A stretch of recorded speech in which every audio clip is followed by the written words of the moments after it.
ce soir, pour nous, est un moment important. Aussi important que celui de la bataille de Vertières.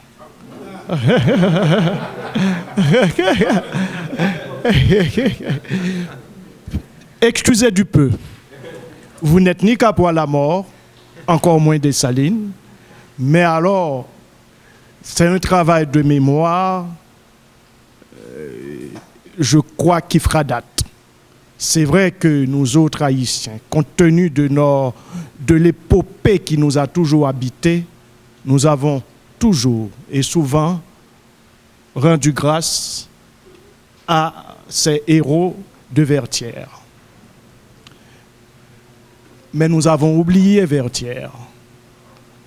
Vertières est devenu pas seulement un lieu commun, mais un lieu qui habite de moins en moins la mémoire. Et dans le travail de mémoire, il y a deux aspects, sans être trop pédagogique, je vous prie de m'excuser. Quelqu'un disait, Holbach, je crois, la mémoire et le travail de mémoire, c'est le vif qui se saisit des morts. Mais le travail de mémoire, à côté de cet aspect sensible fondamental, c'est encore et surtout un travail de mémoire invitant à une certaine médiation, c'est-à-dire à une prise de distance par rapport à l'événement et par rapport surtout et avant tout à ce travail de récupération qui s'effectue. Et le travail académique, le travail théorique, c'est de questionner ce travail de récupération, tout en questionnant aussi ce travail sensible au niveau de la mémoire. Le silence autour de Vertières, c'est le silence autour d'un ensemble d'enjeux, des relations nord-sud.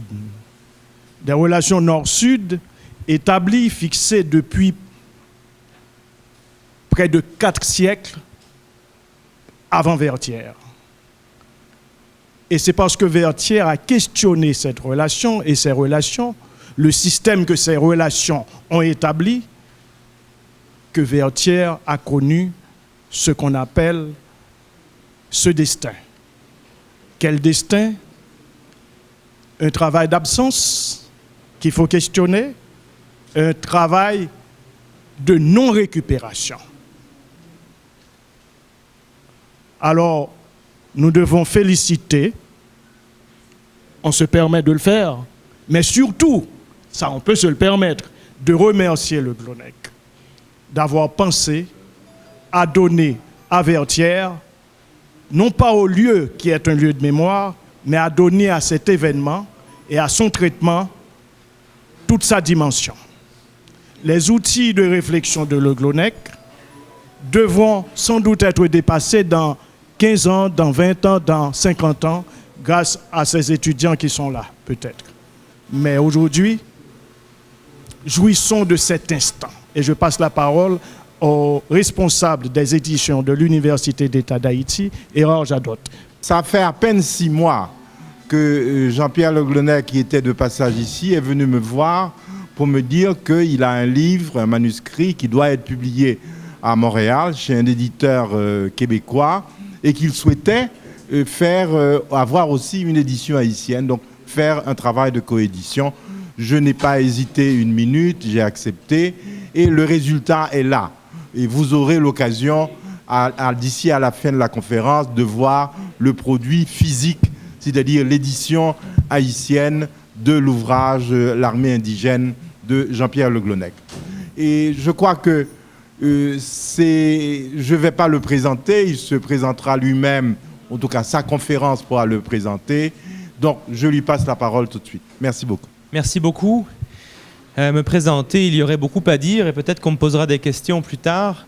Toujours est-il que j'ai un passeport français, je suis né en France, mais j'ai choisi d'habiter au Québec et quelque part entre la Nouvelle-Orléans et Haïti. Alors, ça définit à peu près qui je suis. J'ai fait mes études en France et je suis actuellement professeur agrégé au département d'histoire de l'Université de Sherbrooke, au Québec.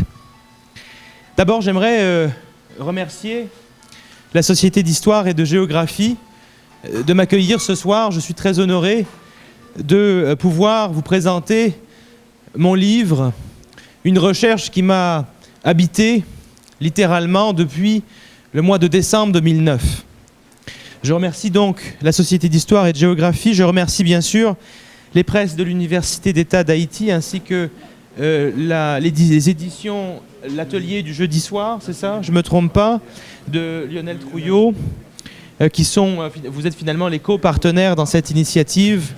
Et je remercie ceux qui, dans cette salle, m'ont aidé à différents stades du projet. Pierre Buteau, bien sûr, qui est probablement un des grands responsables de ce livre, puisque nous nous sommes rencontrés pour la deuxième fois en décembre 2009 à Port-au-Prince lors d'une université d'hivernage qui était organisée par le HESS et l'Université d'État d'Haïti. Et je me souviendrai toujours de ce moment lorsque nous sortions de l'amphithéâtre Aimé Césaire, est-ce que c'est bien comme ça qu'il s'appelait, au Canapé Vert, un lieu magnifique qui s'est depuis écroulé, si j'ai bien compris. Et on sortait avec Pierre et je lui disais à quel point j'étais habité alors par la gloire des héros de Vertières. Je venais de découvrir un mot qui n'existait pas dans mon vocabulaire, historique et personnel. Et Pierre m'avait dit « Ah oui, mais il y a quand même la crête à Pierrot ». Alors, on montait les marches de cet escalier qui menait à la cantine et j'essayais finalement de le contredire poliment, que Vertières, pour moi, allait bien au-delà. Alors finalement, je ne sais pas, enfin aujourd'hui, je n'ai pas tranché cette question entre la crête à Pierrot et Vertières. Donc je vous remercie évidemment, je remercie également Carlos Elius qui est juste là, avec qui finalement je ne crois pas avoir vraiment parlé du projet en détail, mais je lui disais ça il y a quelques minutes que je cite abondamment dans presque tous les chapitres et dont les travaux m'ont beaucoup inspiré pour comprendre la genèse du nationalisme haïtien au XIXe siècle. Et merci à vous tous d'être venus à cette conférence. Il est difficile pour moi de commencer cette conférence. Depuis tout à l'heure, je pense à toutes sortes d'amorces et il n'y en a aucune finalement qui me satisfait. Peut-être parce que tout a déjà été dit.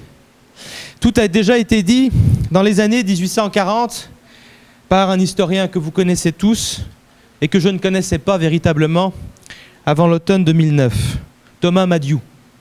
Je vais me permettre de citer le texte des origines. Dessalines envoya aussitôt l'ordre au général Capois de changer de direction et d'aller s'emparer de l'habitation Charrier qui dominait Vertières. Il existait au centre du plateau un ravin que traversait en face du fort Vertières un petit pont à moitié brisé. Pour atteindre Charrier, Capois devait, en longeant un ravin, passer sous le feu d'une batterie. Quand il arriva vis-à-vis du pont, il fut accueilli par un feu si vif que les soldats qui formaient l'avant-garde chancelèrent. Capois, qui n'avait jamais fui devant les Français, leur fit entendre sa voix terrible. « Il faut, mes braves, vous rendre maître de cette butte. Le salut de l'armée en dépend. En avant !»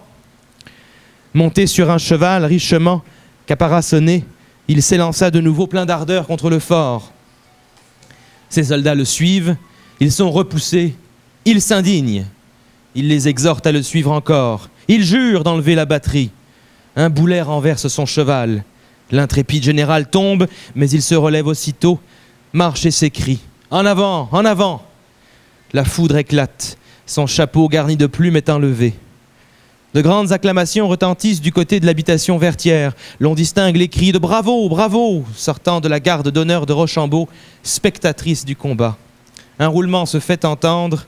Le feu des Français cesse et un cavalier se présentant devant le pont dit aux indigènes « Le capitaine général Rochambeau envoie son admiration. » Finalement, ici mon rôle est le bon puisque c'est un Français qui parle. Envoie son admiration à l'officier qui vient de se couvrir de tant de gloire. Le hussard français se retira et le combat recommença avec une nouvelle fureur. Ici, tout est dit. Et je ne prétends pas avoir dit autre chose ou l'avoir dit mieux. Je ne dis pas que tout ce que je viens de dire est fondé historiquement. Je ne dis pas avoir trouvé toutes les sources permettant d'étayer ce récit qui est digne de l'épopée. Mais finalement, tout est dit. La gloire, le courage, la marche vers l'avant, le refus de reculer. La conscience que le 18 novembre 1803, il se joue quelque chose qui fait partie, bien sûr, de l'histoire d'Haïti et de sa libération, mais quelque chose qui concerne bien plus que l'histoire d'Haïti, qui concerne l'histoire des opprimés, l'histoire de la libération d'une société esclavagiste fondée sur la race, fondée sur la recherche d'un profit maximal. Il se passe quelque chose ce jour-là de local. Vertières est un petit lieu, est une ancienne habitation crénelée et fortifiée, mais ce qui se passe ce jour-là est de nature universelle. À la question « Que s'est-il passé le vendredi 18 novembre 1803 ?» la réponse est généralement tirée de ce récit des origines. La progression du récit de Madiou est remarquable. Le décor est posé par des phrases amples, composées de plusieurs segments et conjuguées à l'imparfait. Le début de la charge de Capois est signalé par le passage de l'imparfait au passé simple, lequel cède sa place au plus fort de l'action, au présent narratif. L'effet est renforcé par l'absence de coordination, par l'anaphore du pronom personnel « il », par la saccade terrible des points-virgules. Le lecteur est ainsi plongé dans le tumulte et le bruit de la mitraille jusqu'à ce que la voix de Capois, en avant, se mélange au fracas du tonnerre. La foudre éclate, son chapeau garni de plumes est enlevé. Alors tout est dit, et j'avoue avoir été séduit par ce récit des origines. J'ai pourtant essayé d'écrire une autre histoire de la bataille de Vertières. Comment la décrire? Autrement peut-être qu'elle s'inscrit dans un élément essentiel de l'historiographie de ces 15 dernières années, ce qu'on appelle généralement une histoire totale de l'événement. Écrire une histoire totale de l'événement, et rassurez-vous, j'ai échoué, ou ne pensez surtout pas que je parle ici où je manque d'humilité. On ne peut pas faire l'histoire totale de Vertières, mais l'histoire totale d'un événement, ou du moins la recherche d'une histoire totale, c'est une histoire qui va concerner non seulement la reconstitution de l'événement, mais aussi la façon dont les faits deviennent événements, et quand ils deviennent événements. Vertières est devenu un événement dans l'histoire d'Haïti relativement tardivement. Faire une histoire totale de l'événement, c'est aussi s'intéresser non pas seulement à ce que l'on sait, mais à ce que l'on met sous silence. Donc faire une histoire totale, c'est s'intéresser aux trous de mémoire, aux blessures, aux traumatismes que la bataille de Vertières finalement révèle. Alors il faut bien dire autre chose que Madiou. Et pour dire autre chose, je vais vous citer une lettre écrite par Capois, le grand Capois, dont je parle à mes enfants depuis 4 ans et demi. Capois écrit une lettre à l'été 1803. Cette lettre m'a été signalée par une historienne américaine, Julia Cafield, que vous connaissez sûrement. Et Julia avait découvert cette lettre dans les archives du gouverneur de la Jamaïque à Londres. Et le jour où elle avait découvert cette lettre, elle m'en fait part, et elle me dit « Mais Jean-Pierre, c'est extraordinaire, regarde ce qui est dit dans cette lettre ». Elle me dit « Capois dit la chose suivante ». En fait, Capois écrit à un capitaine de navire qu'il a rencontré au large de Port-de-Paix. Il n'est pas certain si le capitaine est britannique ou américain. Il écrit à ce capitaine pour lui dire « Écoutez, respectez notre droit naturel et nous vous respecterons ». Et Julien me dit « Regarde ce qu'a écrit Capois, il a écrit « Nous, nous sommes nous. Nous, nous sommes nous. » Alors je me dis « C'est intéressant cette phrase. En effet, quelle belle phrase. » Et puis finalement, je lui demande l'original de la lettre. Je la lis à l'envers et à l'endroit et je me dis « Mais c'est pas ça qui est écrit. C'est autre chose. » Et voilà ce qui est écrit dans cette lettre, un extrait. « Oh, malheureuse !» C'est Capois qui parle. Capois a beau être un ancien esclave, il écrit aussi bien que Voltaire ou Condorcet. « Oh, malheureuse, la République qui a tenté jour et nuit jour et nuit, contre notre droit légitime. Tout noir que nous, nous sommes. » Nous, nous sommes nous. En fait, il fallait lire « Tout noir que nous, nous sommes que des hommes et humains. Tout noir que nous, nous sommes, nous ne sommes que des hommes et humains. » Pour moi, le message de Vertières que j'ai découvert à l'automne 2009 est résumé dans cette lettre. Capois connaît très bien. De toute évidence, il a entendu parler de ce discours sur les droits. Les droits de l'homme n'est pas un concept anachronique pour Capois, et il a bien compris que combattre la France en 1802 et 1803, c'est combattre une équation. C'est combattre une construction raciale. Et cette équation, c'est donc l'équation entre la peau noire et la condition esclave. Il a beau être noir, et les combattants de l'armée indigène ont beau être noirs, ce ne sont que des hommes. Et Capois va insister pour être bien certain qu'on le comprenne. Ce ne sont que des hommes et en plus des humains. Alors finalement, pour moi, tout est en Madiou et tout est dans Capois.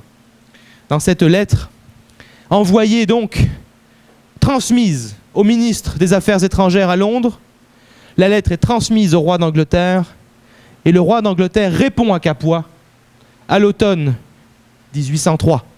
Et le roi d'Angleterre dit à Capois, rassurez-vous, nous ne vous enlèverons en aucun cas votre condition d'homme commerçant. Capois a été lu par le roi d'Angleterre à défaut d'être lu par Napoléon. Alors finalement, laissez-moi vous parler du livre et de ma démarche. Je ne vais pas ici vous faire une conférence très formelle. Je vais essayer de vous parler d'abord du pourquoi. Pourquoi j'ai écrit ce livre. Et ensuite, je vais vous détailler les 3 moments qui ont guidé ma recherche et l'écriture. 3 moments qui sont les suivants. Le temps de l'archive. Le temps de l'émotion d'abord, le temps de l'archive ensuite, et le temps de la mémoire enfin. Pourquoi ce livre ? Finalement, j'étais peut-être la personne la moins prédestinée dans cette salle à écrire un livre sur la bataille de Vertières. Vertières était un mot qui n'existait pas pour moi. Le 18 novembre était une date qui n'existait pas dans mon calendrier. Et je dois ici vous faire une confession familiale. En 1993, ma mère m'a offert un dictionnaire. Le dictionnaire des noms propres, le Robert II. Vous avez un Robert peut-être chez vous ? Et à l'époque, ma mère m'avait fait comprendre, de manière implicite sûrement, ma mémoire me fait défaut, elle m'avait fait comprendre que le Robert II était le signe de mon ascension sociale. Je ne me contenterais plus d'un simple Larousse illustré, avec de belles images. J'allais désormais avoir accès au savoir, au Robert II.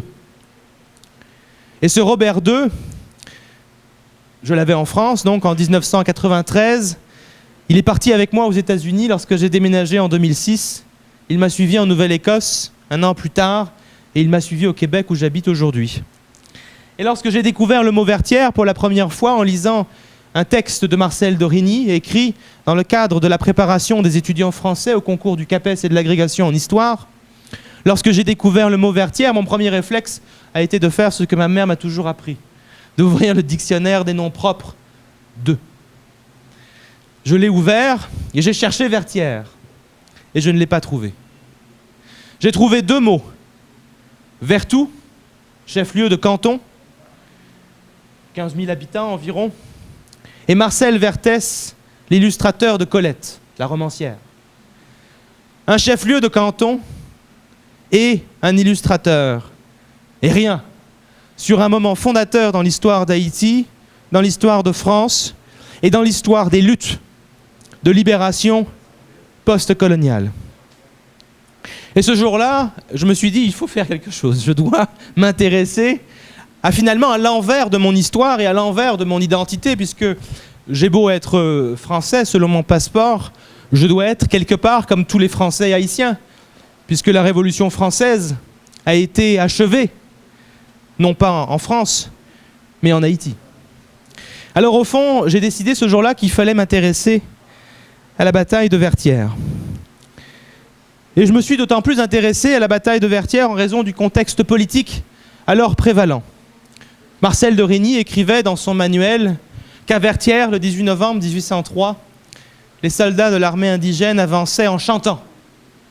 Et ils chantaient, selon Marcel d'Origny, bien sûr, la Marseillaise. Et je me disais, quel symbole, quel renversement, une armée indigène, des anciens esclaves, africains pour la plupart, se réappropriant le mot du maître, se réappropriant la geste révolutionnaire et la chantant, devant des Français. Marcel de Régny a utilisé l'adjectif « médusés ». On peut en effet imaginer qu'ils auraient été médusés. Et je suis d'autant plus intéressé par cette Marseillaise inversée qu'alors, la Marseillaise est considérée par le pouvoir conservateur en place comme le seul symbole, comme le symbole à quoi devrait se résumer le nationalisme patriotique français. Hein, c'est le temps sarkozyste, c'est le temps du grand débat sur l'identité nationale, et alors on peut entendre lors de ce débat toutes sortes de condamnations de ces populations soi-disant immigrantes qui osent siffler la Marseillaise dans les terrains de soccer, dans les terrains de football. Et je me disais, écoutez, si la France s'insurge contre les sifflets dans les terrains de football, qu'aurait dit la France napoléonienne le 18 novembre 1803, alors qu'une armée se réappropriait des mots mis sous surveillance. Je vous rappelle qu'en 1803, la Marseillaise est un chant mis sous surveillance, car c'est un chant républicain et révolutionnaire. Alors le point de départ, finalement, vous le voyez, c'est une émotion. Une émotion personnelle, très personnelle, une émotion politique aussi, et une émotion historienne, naturellement, puisque je découvre alors, en plus de la Marseillaise haïtienne, je découvre Madiou. Le temps de l'émotion, ce temps de l'émotion prend encore plus de force quelques semaines après ma découverte de la bataille, puisque je viens en Haïti pour la première fois, et que le tremblement de terre intervient donc le 10 janvier 2010. Et le 11 janvier 2010, j'écris à mon éditeur, Marc Fortier, de chez Luxe Éditeur à Montréal, et je lui dis, écoute Marc, je t'avais promis un livre sur les résistances à l'esclavage en Louisiane, laisse-moi écrire autre chose. Laisse-moi écrire une histoire d'une bataille qui n'existe pas. C'est le titre que je lui propose, une bataille qui n'existe pas. Et je promets à mon éditeur, rassure-toi Marc, ce sera un livre court. 80 pages maximum, aucune note de bas de page. Je te rends ça en juillet 2010. Alors finalement, le livre a pris un petit peu plus de temps. Il m'a fallu 4 ans et demi pour l'écrire et pour faire une recherche que je n'avais pas imaginée. Pourquoi est-ce qu'il a fallu du temps ? Parce que finalement, je me suis rendu compte assez vite que la Marseillaise n'avait peut-être pas été chantée le 18 novembre 1803. Du moins, les sources ne permettent pas de le penser. Alors, évidemment, je rentrerai dans les détails si vous le voulez, je répondrai à vos questions. Je découvre non pas une Marseillaise haïtienne, mais un chant qui m'est encore plus inconnu. Je découvre un chant qui est associé à Vertières, Grenadier, à l'assaut, ça qui mourit, ça fait un yo, pas gain maman, pas gain papa, ou non, point maman, ça fait un yo. On pourrait le chanter, hein. Je l'ai appris à mes enfants ont 6 ans et 9 ans. Maman.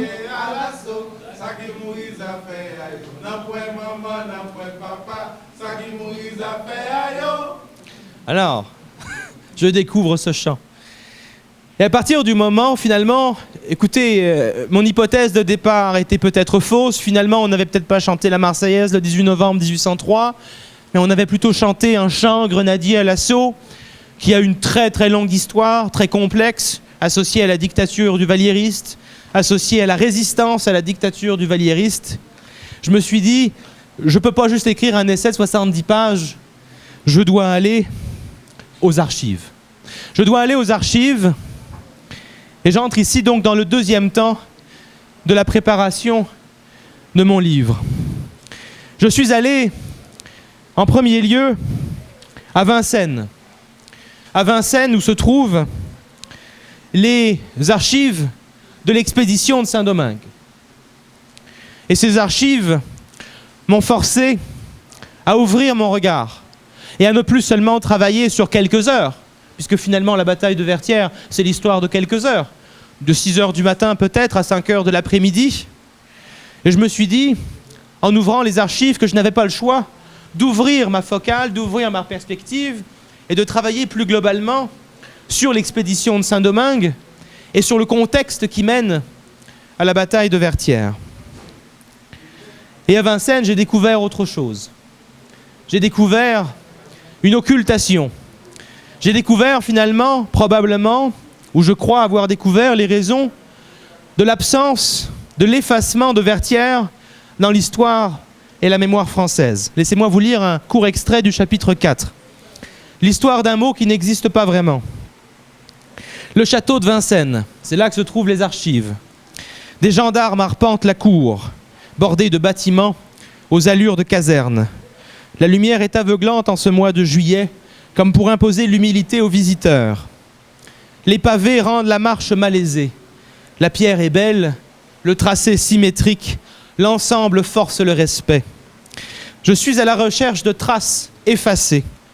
L'objet de ma quête s'appelle Expédition de Saint-Domingue, série B7. C'est le nom de la série d'archives à Vincennes. 27 cartons, de la correspondance militaire, des ordres du jour, des copies de lettres, des proclamations, des arrêtés. On y parle de désordre à régler, de la gloire française, de prétendus brigands, à la tête desquels se trouverait Jean-Jacques Dessalines, le père de la nation haïtienne. On y parle d'un dictateur, Toussaint Louverture. Le racisme colonial s'inscrit en filigrane dans chacun des documents mis à ma disposition. Plus je pousse la recherche, plus je fais face à une déroute. Des morts, des chats et des chiens que l'on donne à manger aux soldats français affamés. Des suicides dans les rues de Port-au-Prince alors que les Français sont assiégés. Des désertions nombreuses. Des conflits entre officiers, des intrigues et des flagorneries.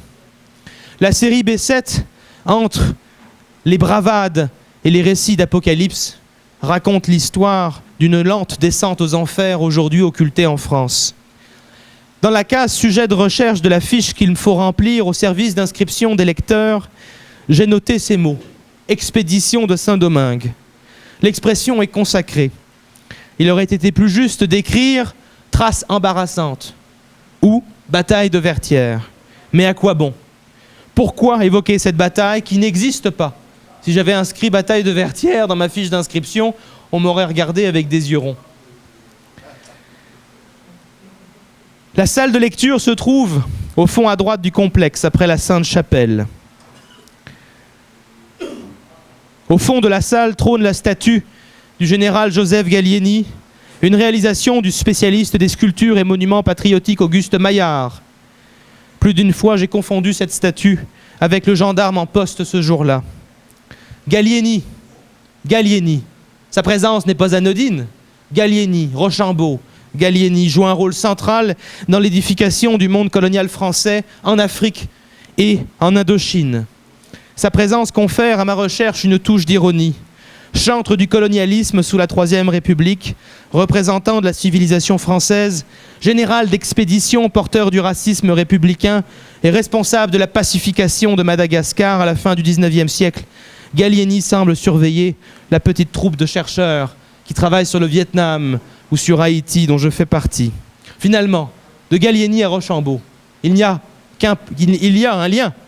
Il ne fallait pas perdre Madagascar à la fin du XIXe siècle, il ne fallait pas perdre Saint-Domingue à la fin du XVIIIe siècle. Ah, vous voyez que lorsque je rentre dans le temps de l'archive, je suis confronté à des sources que je ne connaissais pas. Je suis confronté, à partir du mois de mars 1803, à ce que j'appelle dans le livre une tentation génocidaire. À partir du mois de mars 1803, l'objectif de Rochambeau, qui était aussi l'objectif de Leclerc, à l'octobre 1802, est, je cite Rochambeau, de changer de peau. Changer de peau, Rochambeau utilise d'autres expressions, éclipser les nègres et négresses de Saint-Domingue. Le général Pierre Touvenot parle dans une de ses lettres de, je le cite, détruire 400 000 nègres et négresses sans effort.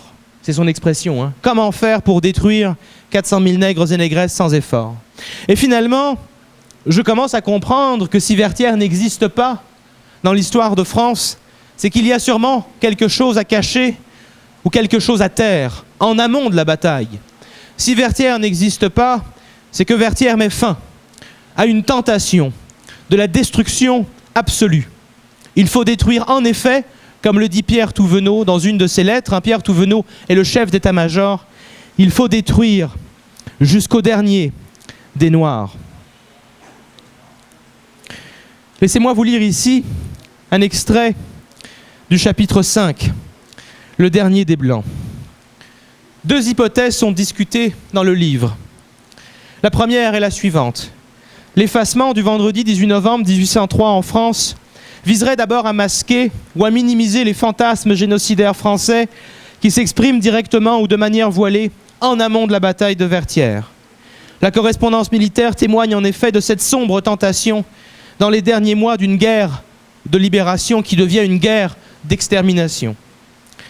Il valait mieux, en d'autres termes, exterminer la population noire plutôt que de lui reconnaître la vie, le droit à la vie, à la liberté, à la citoyenneté. Droit qui est rappelé par Capois-Lamort dans cette lettre que je vous ai citée au début de ma présentation.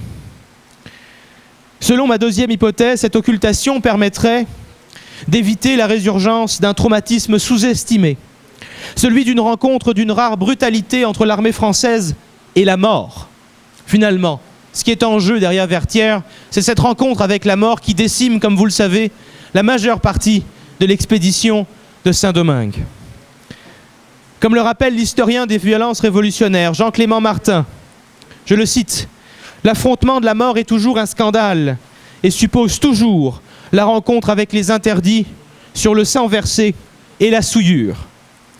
La mort fait partie, bien sûr, du quotidien du soldat et lui est familière. À Saint-Domingue, cependant, cette mort est, selon moi, encore plus scandaleuse qu'ailleurs. À travers cette rencontre révoltante avec la mort, se joue probablement, et c'est ici le point le plus important de mon livre, se joue probablement le renversement définitif de la relation esclavagiste fondatrice de Saint-Domingue. L'expédition napoléonienne aurait révélé que les maîtres blancs, quels qu'ils soient, avaient perdu tout contrôle sur le corps et sur l'âme des Noirs. Cette réalité apparaît d'ailleurs très clairement à un habitant du Cap français à l'automne 1802. Dans une lettre datée du 10 octobre, cet habitant déplore le mépris dont seraient victimes les colons, alors que, je le cite, « Christophe, Dessalines et Maurepas commandent, et les Noirs à épaulettes de colonel pavent les rues et sont sous les armes, plus nombreux que nous. » Et il termine en disant « Ils sont même nos maîtres. » Le drame vécu, ils sont même nos maîtres. Le drame vécu lors de la funeste expédition française n'est pas tant la fièvre jaune qui décime les soldats, exagérée par les napoléonistes, qu'un face-à-face radical, effroyable et soudain, avec l'envers de la relation coloniale, une situation que le philosophe Diderot avait imaginée à sa manière dans un passage écrit pour l'histoire des 2 Indes, qui annonce la possibilité que le code noir soit un jour remplacé par le code blanc. Cette rencontre est probablement de l'ordre de l'indicible pour les représentants et les défenseurs de l'Empire français. Elle est dérèglement absolu, impensable et donc impensé. Je pourrais ici, je vous encourage à lire le livre et à lire la suite du chapitre, mais selon moi, ce dérèglement s'inscrit notamment dans le rapport aux femmes noires. Les femmes noires sont fréquemment citées dans les lettres des militaires français, dont les militaires français ont le plus peur. Selon les militaires français, les femmes noires seraient les plus cruelles encore que les hommes. Et un militaire décrit notamment les rires des femmes noires, ces femmes qui rient dans les montagnes, mais que l'on n'entend pas. Les militaires montaient à l'assaut, mais n'entendaient pas ces rires qui leur glaçaient le sang. Douce, terrible vengeance ou un terrible renversement des rôles après des dizaines d'années de violence et de domination sexuelle. Alors vous voyez donc dans le deuxième temps du livre, je suis obligé finalement de me reculer par rapport à Vertières et de considérer ce qui expliquerait l'effacement, l'occultation, l'absence du mot Vertières dans la mémoire française et l'absence de la date du 18 novembre. J'explique dans le chapitre 4 que le 18 novembre n'existe pas. Dans la plupart des livres français, mais aussi d'ailleurs américains parfois, la bataille de Vertières, si elle a lieu le 17 novembre, le 19 novembre, le 17 octobre, le 11 octobre, mais elle n'a jamais lieu le 18 novembre. La semaine dernière, mon livre a été recensé dans le journal La Libre Belgique. Alors en général, j'ai beaucoup d'amitié pour les Belges, mais non, j'ai beaucoup d'amitié pour les Belges, évidemment. La personne a lu le livre, de toute évidence, puisque le compte-rendu est détaillé. Allez voir le dernier paragraphe. La bataille a eu lieu le 17 novembre. Elle n'a pas eu lieu le 18. Alors il y a donc finalement toute une stratégie d'occultation en France depuis le 19 novembre 1803, stratégie qui prend diverses formes. Je montre dans mon livre que c'est Alors la première stratégie, c'est un problème de datation. Vertières n'a pas eu lieu ou n'est jamais daté du 18 novembre. Deuxième stratégie, il y a eu Vertières en raison de facteurs exogènes, on s'en doute bien. La fièvre jaune d'abord, terrible fièvre jaune. Les pauvres soldats français étaient affamés, mais finalement, c'est pas le plus grave. Dans la presse napoléonienne en 1804, le vrai responsable, c'est le perfide anglais. L'anglais qui, comble de la barbarie, a fait venir des chiens de Cuba et les a lancés contre les Français. Vous savez très bien, si vous avez lu votre manuel d'histoire, que les chiens ont été importés plus tôt, sur ordre de Rochambeau, au début de l'année 1803. Alors, est-ce que les chiens ont été utilisés? C'est pas très clair dans les archives. Ce qui est clair, c'est que des chiens ont été capturés par la marine britannique, qui faisait un blocus, qui bloquait les différents ports de l'île. Et les chiens semblent avoir eu davantage d'appétit pour les soldats français que les soldats de l'armée indigène. Ce que l'on peut lire dans certaines lettres. Vous comprenez bien qu'à l'été 2010, lorsque j'ai ouvert les archives de Vincennes, mais aussi celles d'Aix-en-Provence, puisqu'à Aix-en-Provence se trouvent les archives nationales de l'Outre-mer. À l'été 2010, j'ai eu beau rassurer mon éditeur, le livre ne pourrait jamais être terminé dans un temps record, et il ne pouvait pas être court, puisqu'il fallait raconter finalement, reconstituer quelques heures, le 18 novembre 1803, et reconstituer une histoire beaucoup plus importante, celle qui a mené encore aujourd'hui à l'effacement d'une date.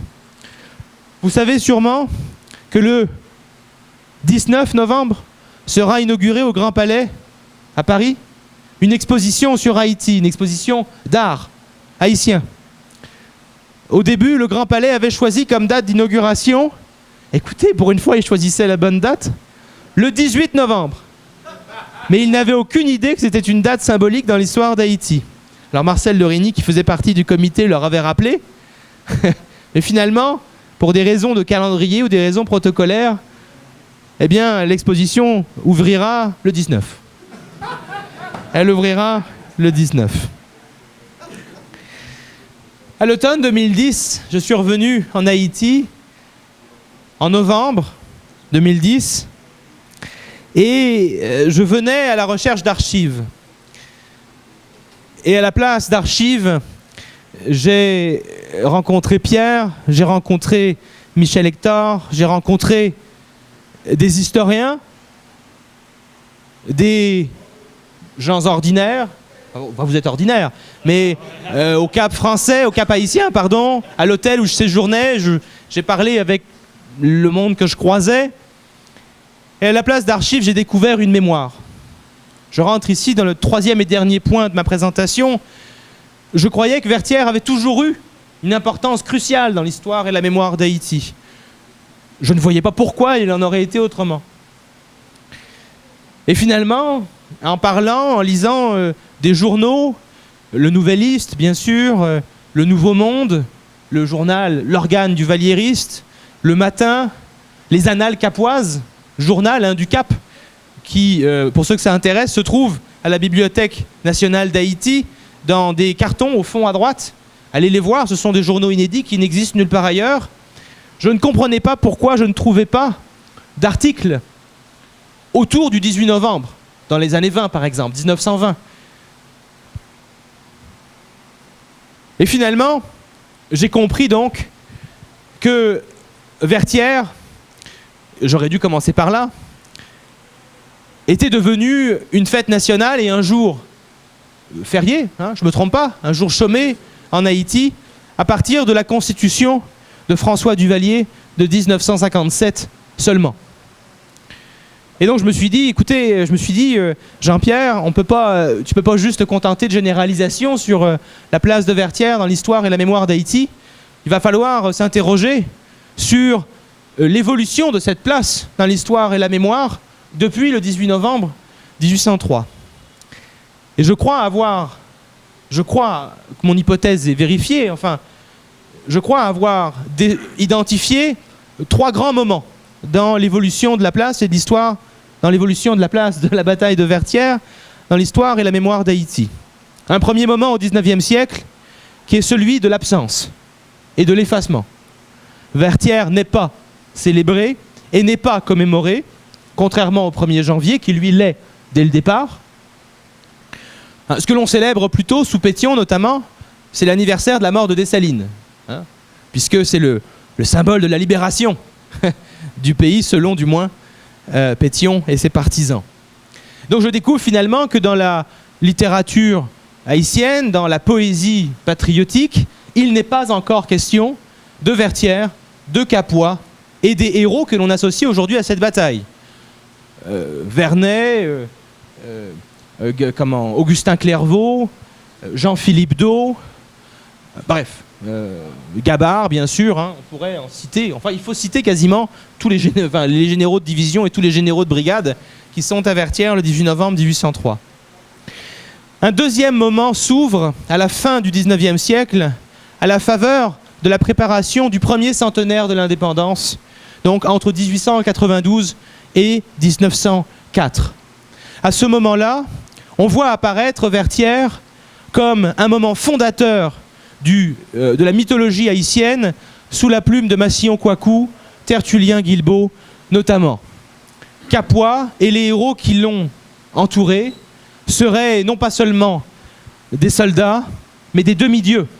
Des demi-dieux que l'on ne retrouve même pas dans l'Antiquité. Alors on voit finalement une première... Vertières et ses héros commencent à intégrer la mémoire et l'histoire d'Haïti et commencent notamment à intégrer les programmes scolaires. C'est à partir de 1893 que Vertières est mentionné dans les programmes scolaires haïtiens. Il n'est pas question de Vertières auparavant. Donc la séquence qu'on connaît, Charrier, Vertières, etc., est écrite pour la première fois dans les programmes scolaires de 1893. Mais c'est un début, puisqu'en 1903, ce qui est célébré, on ne célèbre pas le 18 novembre 1803, on célèbre plutôt une autre date. Savez-vous laquelle? Le 29 novembre. C'est le 29 novembre qui est commémoré, car c'est le 29 novembre que l'armée française quitte définitivement le Cap. Donc finalement, on célèbre, on commémore, on souligne l'expulsion. Il y a vraiment quelque chose ici là, qui est de nature parturiente. On va souligner l'expulsion d'un corps étranger. D'ailleurs, j'ai retrouvé dans différents journaux plusieurs références à l'habitation Vertières, qui est abandonnée le 18 novembre 1803 et qui est recouvert de végétation. Donc personne ne s'intéresse à cette plantation. Et c'est finalement, sous Borno, à la fin des années 1920, c'est pendant l'occupation américaine, que Vertières acquiert progressivement le statut de lieu de mémoire. Pourquoi ? L'occupation américaine, finalement, favorise la recherche de symboles de résistance. Et quel plus beau symbole de résistance que la bataille de Vertières. Louis Borno, dont j'ai eu la chance de consulter ses archives en banlieue parisienne, est le premier président à instaurer un demi-jour férié le 18 novembre 1929. Il est le premier à instaurer un demi-jour férié. Et ce jour-là, une stèle commémorative que vous avez sûrement déjà vue, puisqu'elle est située à gauche du monument actuel, le monument aux héros. Sur la gauche, il y a une stèle commémorative qui est installée sous Louis Borno. Cette stèle commémorative est installée sous l'impulsion des professeurs patriotes du lycée Philippe Guerrier du Cap-Haïtien, qui est un lycée vraiment à la pointe du patriotisme du Nord. Donc, c'est sous Borno que Vertières devient pour la première fois une fête nationale. Mais vous avez sûrement remarqué que j'ai dit que c'était seulement un demi-jour férié. Il n'y a pas eu de demi-jour férié en 1930 et il n'y en a pas eu jusqu'en 1957. Alors c'est finalement, je vous ai parlé tout à l'heure de la dictature du valliérisme, mais c'est finalement sous Magloire, en 1954, que Vertières est consacré en lieu de mémoire. Et le moment fondateur de cette consécration, c'est la reconstitution grandeur nature de la bataille de Vertières le 2 janvier 1954. Reconstitution qui implique environ 700 acteurs et figurants, les cadets de l'académie militaire, les officiers, formateurs. Les figurants sont recrutés dans les écoles du Cap, mais aussi du Limbé. Et aux 700 acteurs et figurants, se serait peut-être joint une foule incapable de résister à l'appel de l'histoire. Le journaliste Bernard Dietrich explique que des paysans revenant de leur champ de canne à sucre avec leur coutelas, au dernier moment de l'assaut sur Vertières, n'auraient pu résister. Ils auraient levé leur coutelas et auraient descendu, dévalé la pente vers le fort de Vertières à l'assaut des Français. Le 2 janvier 1954, il se joue quelque chose d'important. La geste des héros est incarnée pour la première fois sur le champ de bataille. Malheureusement, je ne me suis pas très bien organisé. Je n'ai pas de projecteur ici et d'ordinateur. Écoutez, il y a un projecteur qui s'en viendrait. Et si vous restez un petit peu, je vous montrerai un extrait du film de la reconstitution de la bataille de Vertières. Film que j'ai retrouvé, que j'ai cherché un peu partout, à Los Angeles, ici en Haïti, en France. Et finalement, c'est Franz Voltaire, à Montréal, qui en avait une copie dans ses archives. Donc la reconstitution de la bataille de Vertières a été filmée et ce film existe en partie. 3 ans plus tard, en 1957, Vertières est inscrit dans la Constitution haïtienne et l'un des premiers gestes de François Duvalier est d'aller au Cap haïtien et de déposer une gerbe de fleurs au pied du monument des héros. Et ce jour-là, il fait un discours. Et dans ce discours, il tente d'établir ou de postuler un lien de filiation naturelle entre les héros de Vertières et lui-même. François Duvalier serait finalement la continuation de Vertières, serait l'avènement d'un temps qui n'a pas de borne. Regardez, ouvrez n'importe quel Nouveau Monde. Au 18 novembre, le titre principal ce jour-là est « La bataille continue ». À partir de 1957, la bataille ne cesse de continuer, car François Duvalier, finalement, incarne la geste héroïque qui se joue le 18 novembre 1803. Évidemment, ce qui est fascinant ici dans cette histoire de mémoire, c'est que la mémoire des héros de Vertières devient aussi, au même moment, la mémoire de ceux qui résistent. Et notamment ceux qui résistent par la musique, ceux qui chantent Grenadiers à l'assaut dans les prisons de Saint-Marc. Je fais ici référence à un article de Jean-Dominique, paru dans Collectif Parole, qui explique qu'il entendait, ou qu'on entendait, qu'on lui avait raconté que dans les prisons, on entendait chanter ce chant des héros du 18 novembre 1803. Et finalement, dès lors, Grenadier à l'assaut, qui a une très très longue histoire, je pourrais vous la raconter si vous voulez, Grenadier à l'assaut devient le chant de ceux qui n'ont rien, de ceux qui manifestent et qui n'ont pas d'armes, si ce n'est leurs pieds pour avancer, ou plus souvent pour courir en chantant. Et aujourd'hui, vous le savez, le 18 novembre est un jour de manifestation. C'est souvent un jour de manifestation en Haïti. Et finalement, c'est cette tradition, c'est une tradition qui date des premières années de la dictature du valliériste. Alors, il est temps que je conclue peut-être. Finalement, j'espère que vous lirez le livre et que vous l'aimerez. J'espère que vous les dépasserez. Vous le dépasserez non pas après 25 ans, mais dans 6 mois. Et dans un an, j'espère que vous irez aux archives, et j'espère parce qu'il en reste beaucoup à examiner. Mon livre est divisé en 3 parties. Dans les 3 premiers chapitres, enfin ça n'apparaît pas, hein, c'est pas marqué partie 1, partie 2, partie 3, parce que mon éditeur trouvait que ça faisait un petit peu français et normalien, et c'est vrai que ça faisait français et normalien. Alors finalement, il y a juste 9 chapitres. Les 3 premiers chapitres sont une tentative de reconstitution du 18 novembre 1803, de l'événement en tant que tel, du contexte, et aussi finalement, vous trouvez dans cette première partie une discussion de la méthode. Comment est-ce qu'on peut écrire l'histoire d'un événement militaire sans faire de l'histoire militaire? Je ne fais pas d'histoire militaire ne me passionne pas du tout. Alors, ne vous attendez pas à trouver de l'histoire militaire classique. Je ne m'intéresse pas aux officiers, parce que les officiers sont trop bavards. La partie 2 porte sur les raisons et les stratégies qui ont mené à un effacement de la bataille de Vertières dans l'histoire et la mémoire de France. Et enfin, la 3e partie porte sur la mémoire et l'histoire haïtienne, comment la bataille de Vertières est devenue, au fil des années, un lieu de mémoire en particulier, comme je vous l'ai dit, sous Borno et Magloire. Et je termine finalement par une description de 3 lieux qui me sont chers au Cap haïtien, le fort Picolet, le monument aux héros de Vertières, et enfin Fossé Capois, là où Capois aurait été assassiné et où se trouverait peut-être ce qui ressemble à sa tombe. Et finalement, j'émets l'hypothèse que la mémoire de Vertières est une mémoire fragile. Et on le voit bien dans les monuments qui sont censés rappeler cette histoire.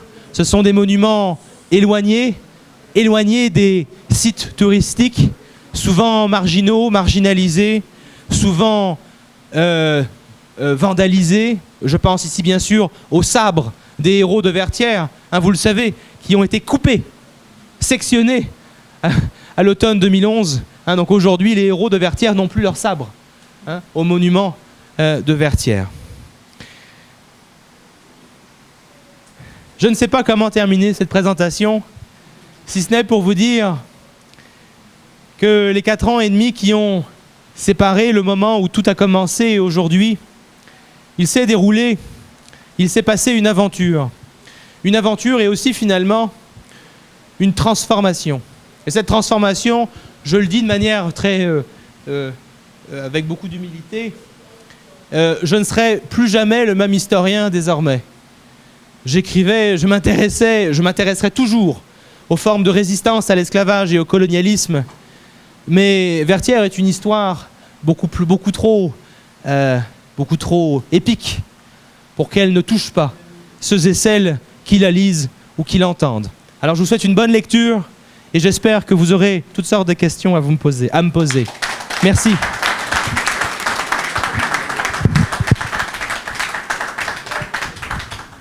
Tout ce que je souhaite à l'auteur, c'est un moment cathartique extrême là. Vous voyez bien, c'est l'incantation. J'espère en tout cas que cette incantation, et c'est le vœu que je lui fais, d'accord, deviendra collective sur la terre française. Merci à lui parce qu'il nous a fait revivre et nous a rappelé le texte de Madiou qui est un texte incontournable. Et dans ce texte, je ne sais pas si je le soumettrai, c'est un texte étonnamment moderne, où les artifices d'écriture restent, c'est des instruments modernes. Le présent narratif qui accentue le drame, c'était pas commode à l'époque de Madiou. Et puis les 2 cibles, sans vouloir orienter le débat, de Le Glonec, je crois que c'est l'oubli et l'occultation. L'oubli en ce qui a trait à Haïti et l'occultation, elle est française. Et puis, Le Glonec nous a fait une démonstration d'historien moderne. Il y a de la littérature dans ce texte. Et c'est la littérature qui confère à ce texte toute sa dimension. Dans la mesure où la littérature, et c'est ce qu'il a fait, traque les discontinus. La discontinuité. Dans cette galerie-là, à Vincennes, c'est pas Vertières d'abord, il traque comme un écrivain Châteaubriand, à la rigueur, mais davantage. Je crois que c'est beaucoup plus proche de nous, les discontinus. Je dis bravo. Et Moi, je voulais seulement restituer un fait parce que c'est une erreur que commettent plusieurs personnes. La Constitution de 1957 a été promulguée avant l'avènement de François Duvalier. Donc ça veut dire que c'est possible qu'il ait eu quelques influences là-dedans, mais c'est une Constitution qui a été promulguée avant l'avènement de François Duvalier. Donc il va me dire ça, tout simplement. Je tiens ici à rappeler, je pense que c'est d'ailleurs, c'est toi qui en parles dans un de tes articles, le texte fondateur de Madiou, il est pré-publié, un peu à la manière d'un feuilleton, 2 ans auparavant, la publication de l'histoire d'Haïti. En 1845, c'est la feuille du commerce, je crois, te souviens-tu? Je pense avoir trouvé cette référence dans un de tes articles. Et donc la narration de Vertières est une narration qui est donc pré-publiée et qui est diffusée dans les lycées du pays. Hein.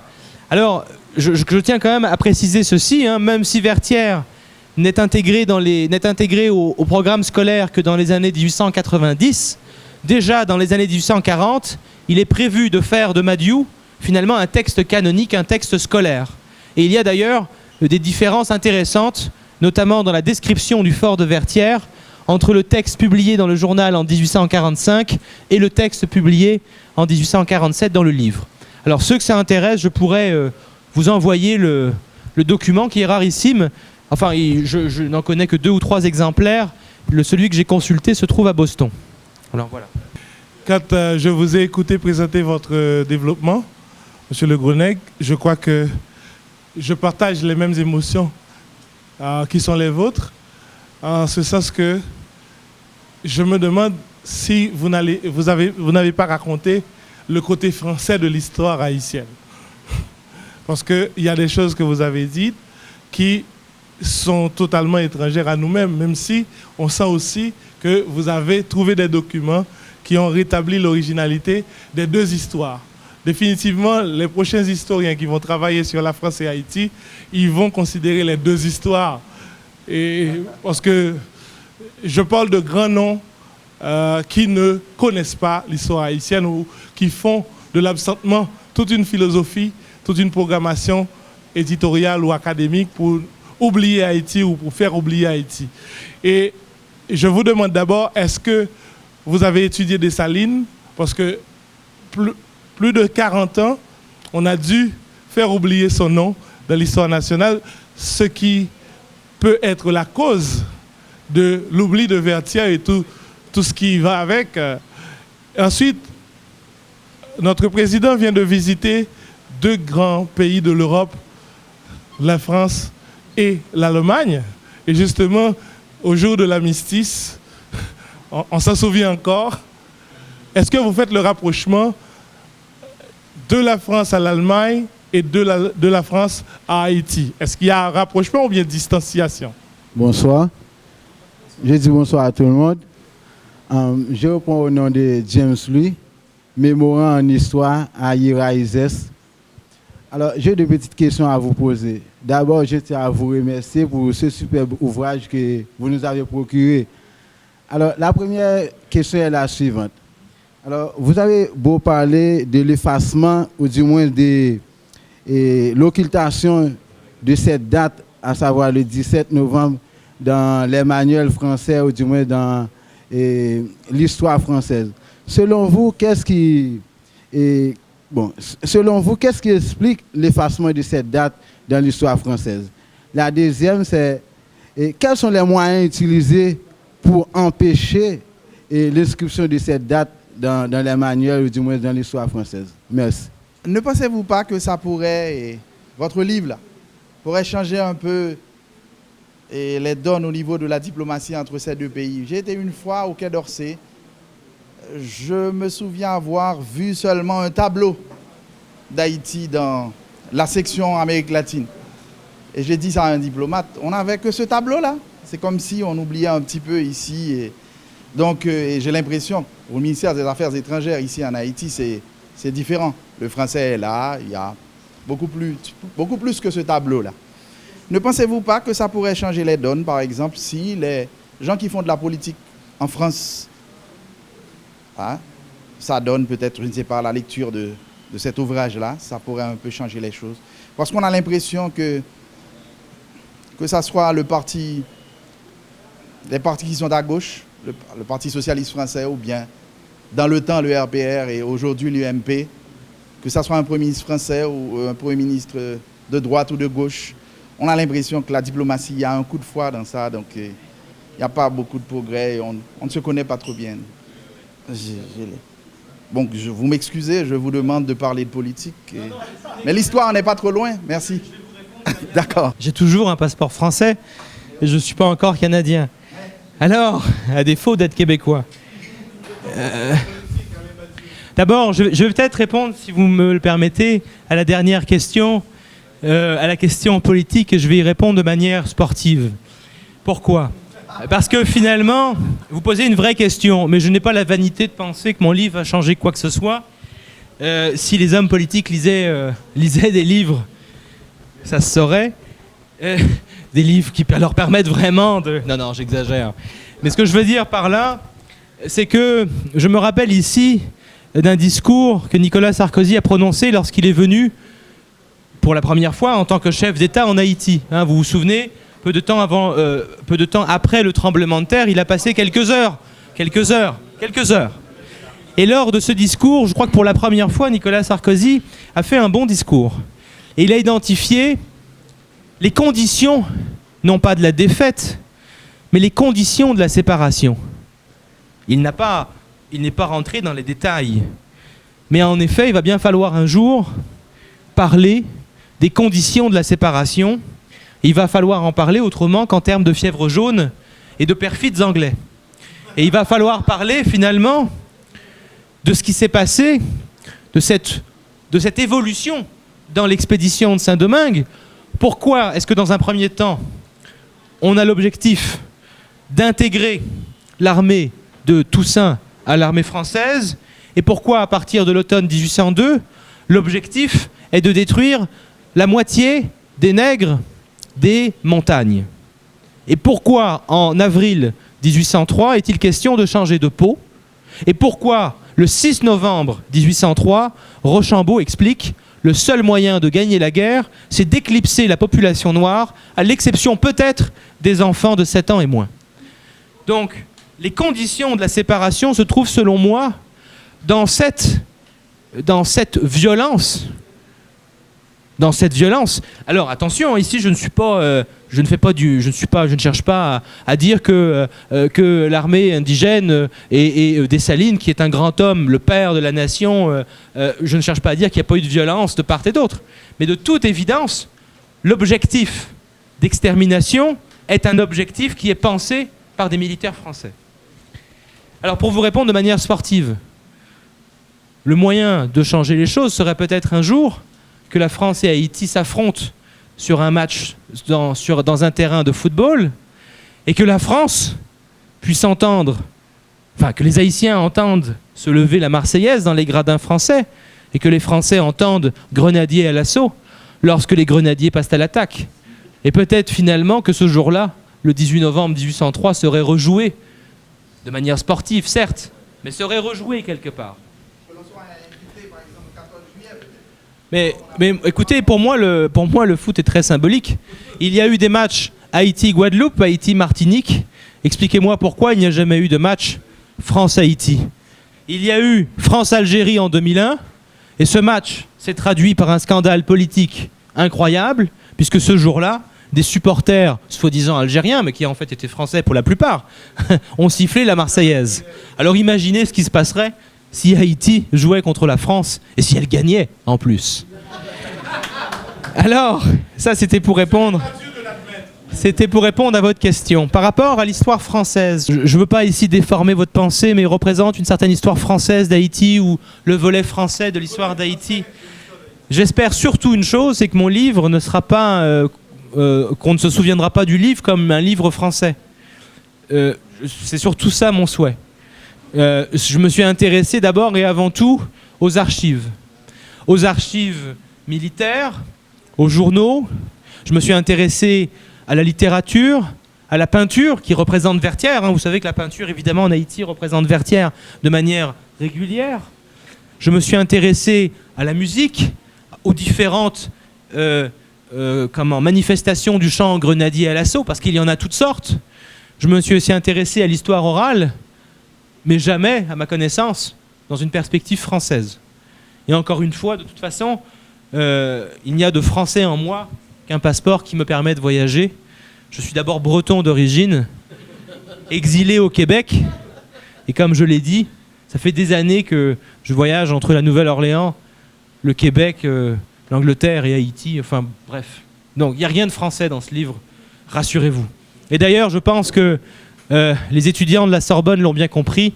J'ai été invité il y a quelques semaines à donner une conférence dans le séminaire de mon collègue et ami Pierre Cernat, qui est un excellent historien. Et Pierre Cernat n'était pas là, il était à Montréal justement. Et Pierre Cernat m'avait dit « Mes étudiants t'accueilleront, rassure-toi ». Et ils m'ont accueilli en effet. J'ai été accueilli par 5-6 étudiants très sympathiques, mais que mon livre ne convaincra jamais. La race n'existe pas, il n'y a qu'un préjugé de couleur. Le mot génocidaire est anachronique. Le mot génocide, alors j'ai bien précisé dans mon livre et aux étudiants que je n'utilise pas le mot génocide. Le mot génocide pour moi est un mot problématique. Par contre, je pense qu'il est utile d'un point de vue heuristique lorsqu'il est utilisé dans sa déclinaison adjectivale. Donc fantasme génocidaire ou tentation génocidaire, je crois qu'il peut nous apprendre quelque chose sur la volonté de l'armée française, qui est un aveu d'impuissance.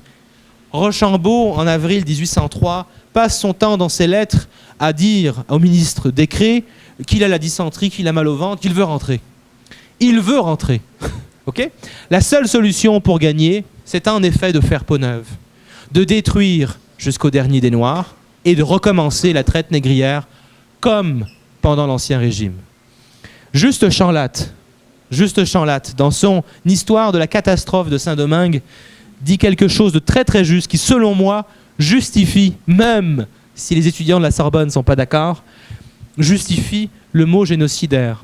Chanlatte explique finalement que si Rochambeau avait eu à sa disposition une machine pneumatique qui d'un coup d'un seul aurait permis d'aspirer l'air respiré par l'armée indigène, il l'aurait utilisé. Et oui, peut-être qu'il l'aurait utilisé en effet si cette machine pneumatique avait été capable de distinguer l'air de l'armée indigène et l'air de l'armée de Rochambeau. Par rapport à l'occultation. Tout à l'heure j'ai posé une double hypothèse. S'il y a occultation, selon moi, c'est qu'il faut occulter deux choses.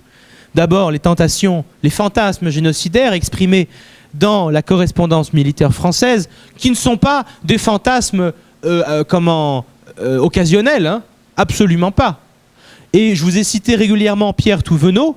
Je vous rappelle que Pierre Touvenot, Pierre Boyer et d'autres sont à l'œuvre quelques années plus tard en Algérie, et ils utilisent les mêmes tactiques, les mêmes tactiques de violence. Alors, donc, à mon avis, il faut d'abord occulter cette violence génocidaire, et cette violence. Et s'il y a fantasme génocidaire, c'est qu'il y a aussi finalement traumatisme en Haïti. L'armée française est traumatisée par son impuissance. Les moyens utilisés, j'en ai cité quelques-uns, c'est le fait de ne pas parler de Vertières. En général, dans les récits au XIXe siècle, on s'arrête toujours avant le mois d'octobre. Alors même Pamphile de la Croix, qui est pourtant qui a laissé un texte qui est le plus objectif, s'arrête au mois de mars et dit « Jetons désormais un voile funèbre sur ces événements. Il n'y a rien à apprendre de bon sur tout ce qui s'est passé. Et si nous levions le voile, mais il dit quelque chose de très juste, si nous levions le voile, eh bien,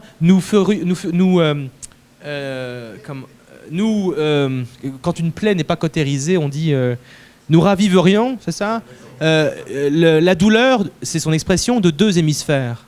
La douleur de deux hémisphères. Quelle belle phrase, je crois, qui symbolise très bien ce qui se joue le 18 novembre. Le 18 novembre, c'est un jour meurtrier. Meurtrier de part et d'autre. Un jour qui a dû se faire non seulement avec le cri de Capois, mais un jour habité par des hurlements affreux Je cite ici un extrait de mon chapitre 3. Le cri, le hurlement sont régulièrement décrits dans les archives militaires françaises. Donc, quand on parle de douleur de deux hémisphères, il y a une vraie douleur, il y a un vrai cri, il y a des vraies plaintes. Hein? Les moyens utilisés, je vais terminer pour la réponse. Je ne sais plus où est passé, vous êtes là encore. Les moyens utilisés, je vous en donne un. L'ambassadeur de Bercejol, je prononce bien son nom, de Bercejol, ambassadeur français en Haïti en 1952 et 1953, de Bercejol, reçoit, un an à peu près avant la reconstitution grandeur nature, il reçoit un réalisateur de cinéma américain qui lui propose de tourner, d'adapter au cinéma Buck Jargal. Alors l'ambassadeur lui dit « Mais non, quelle mauvaise idée! Ne ravivez surtout pas la douleur de deux hémisphères. Faites-nous plutôt un film sur, et je le cite, sur les beautés d'Haïti. Sur les beautés d'Haïti. Voilà un moyen utilisé pour ne pas parler de ce qui fait mal. De ce qui fait mal. La reconstitution a été décrite dans les journaux américains, les plus importants, New York Times, Washington Post. Elle a été décrite dans le Times de Londres. Elle a été décrite dans le Jamaica Gleaner. Elle a été décrite au Venezuela, à Porto Rico. Bref, à Cuba. Où est-ce qu'elle n'a pas été décrite? Dans les journaux français. Voilà. La reconstitution, il y a une brève de 4 lignes, grande comme ça, 25 mots à peu près, début février 1954. Mais pourquoi est-ce qu'on ne parle pas? Pourquoi est-ce qu'on ne parle pas de cette reconstitution qui est en apparence anodine, même si la femme de l'ambassadeur est en pleurs, hein. L'ambassadeur de Grande-Bretagne, j'ai eu accès à ses archives, se réjouit de dire à son ministre « Madame l'ambassadrice, n'en pouvant plus, en pleurs, quitta la scène. » Elle n'assiste pas à la défaite. Il y a bien une douleur, hein, puisque Madame l'ambassadrice pleure. Pourquoi est-ce qu'on n'en parle pas? Parce que qu'est-ce qui fait les gros titres en janvier 54? C'est la défaite de Dien Bien Phu en Indochine. Une autre défaite coloniale, peut-être aussi traumatisante que la bataille de Vertières. Alors finalement, pour ceux qui sont intéressés, ceux qui voudraient faire prolonger, je ne sais pas s'il faut prolonger ce livre, mais en tout cas, il y a clairement une recherche à faire, transnationale et sur la longue durée, sur Haïti, ensuite l'Algérie, Madagascar et l'Indochine. Travailler sur cette douleur sur l'impuissance finalement de l'Empire français, une impuissance militaire, mais surtout une impuissance finalement anthropologique. La France se rend bien compte, à un moment donné, que ce sont des hommes comme Capois qui défendent les droits des hommes à vivre libres, dignes et à être des citoyens.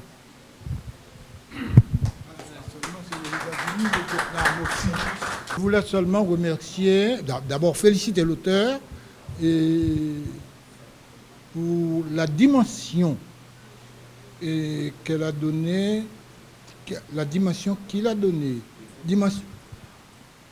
D'abord remercier l'auteur pour la dimension émotionnelle, historique qu'il a donnée, et historique non pas seulement pour Haïti, mais historique du point de vue des luttes anticoloniales, des luttes libératrices, et qu'il a donné à la bataille de Vertières. Tout à l'heure, il vient de citer le problème de la France, et puis je lui disais au Vietnam, c'est aussi les États-Unis d'Amérique. La grande défaite la grande défaite des États-Unis d'Amérique au Vietnam. Donc, c'est l'ampleur des luttes libératrices contre le phénomène colonial et le phénomène de racialisation de l'exploitation des peuples. Et donc, merci. En ce sens, le livre fait un apport original, donne une lumière originale sur Vertières. Je veux aussi féliciter les éditions de l'Université d'État d'Haïti d'avoir pris dans un si bref délai l'initiative d'éditer ce livre et en même temps annoncer qu'il y a 2 autres qui vont paraître bientôt. Hein? La nouvelle édition du dictionnaire historique publié sous la direction de Claude Moïse, le seul dictionnaire. Nous en avons 3 jusqu'à présent. Dictionnaire historique de la Révolution haïtienne. Nous avons le travail de Michel Auriol, nous avons un travail de François Roch, et nous avons aussi le dictionnaire publié sous la direction de Claude Moïse. C'est le seul qui est un travail collectif. Les autres, ce sont des travaux individuels de François Roch et de Michel Auriol.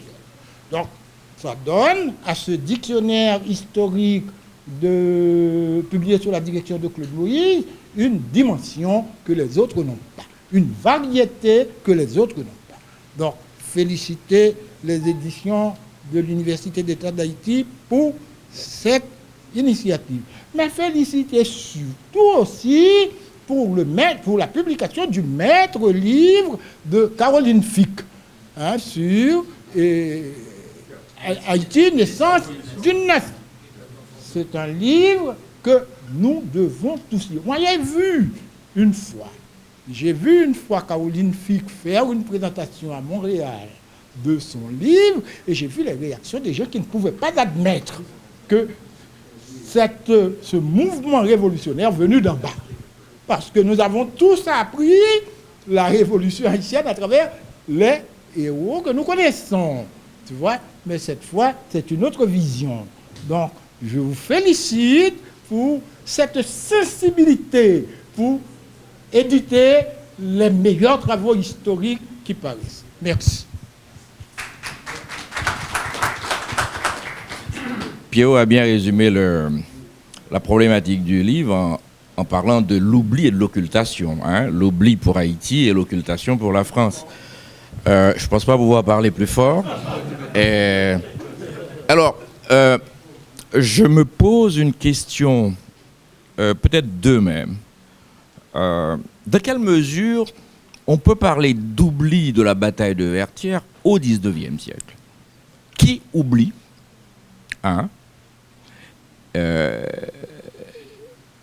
Est-ce qu'il y a eu oubli, effectivement? La première chose. La deuxième chose, c'est quand, à un moment donné dans une société, on décide d'instaurer tel événement, tel moment de l'histoire en mémoire collective.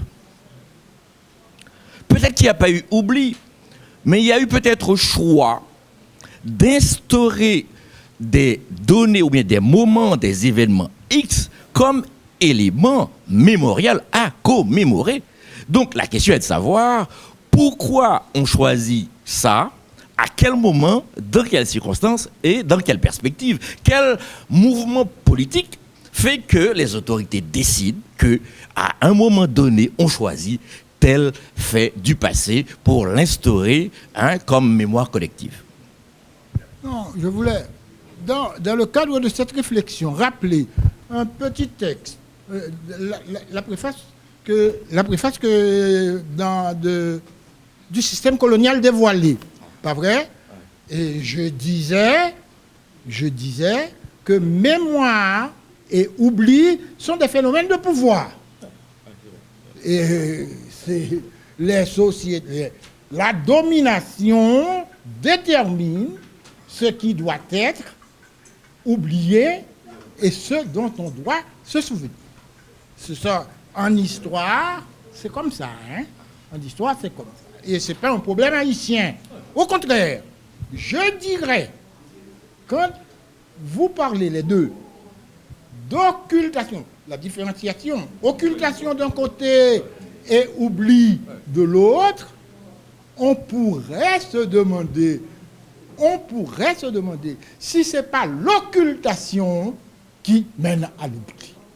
Car dans la problématique de la formation de nos élites, pas vrai, il y a d'abord l'histoire de France. Vous voyez très bien, il y a un texte publié qui donne tous les programmes le livre de Sténio Vincent et Camille Lérisson, qui donne tous les programmes d'histoire, et vous verrez qu'il y a une organisation, il y a toute une orientation vers une certaine histoire. Merci.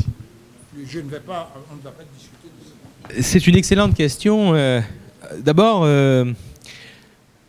en fait, j'utilise le mot oubli, en effet, à la page 161, mais après, je dis tout de suite, ou du moins de la non-reconnaissance. Et après, j'utilise plus le mot oubli, mais je parle plutôt d'effacement. Et finalement, tu poses ici la vraie question.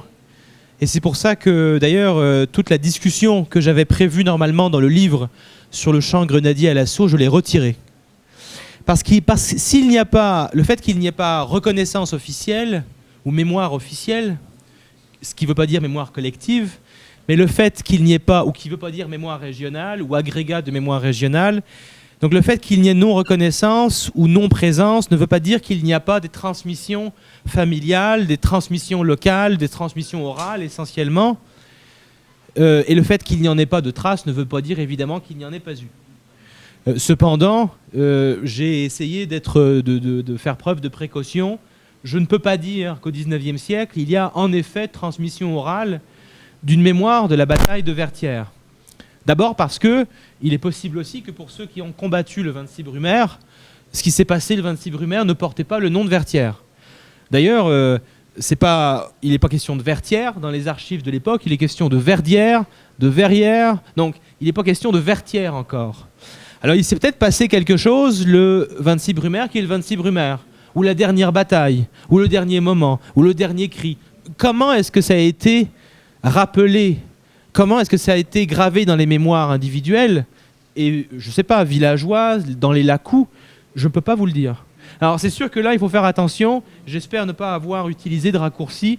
Mais ce qui me semble clair, c'est que pour des raisons assez évidentes, les principaux chefs d'État au XIXe siècle, comme tu le montres bien, sont d'abord occupés à alimenter leur propre culte. Alors si on fait le culte de Pétion, on ne peut pas faire le culte de Capois.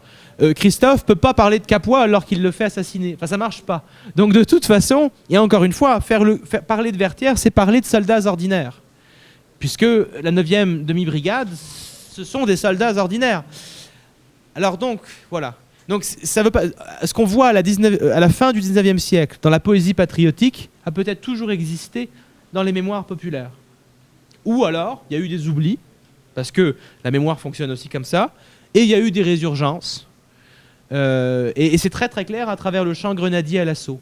Grenadier à l'assaut est un chant peut-être d'origine louisianaise, qui est fabriqué en chant haïtien dans les années 1920 et 30. Il est présenté comme le premier hymne de la nation, mais je ne peux pas prouver que finalement, avant d'être louisianais, il est de Saint-Domingue.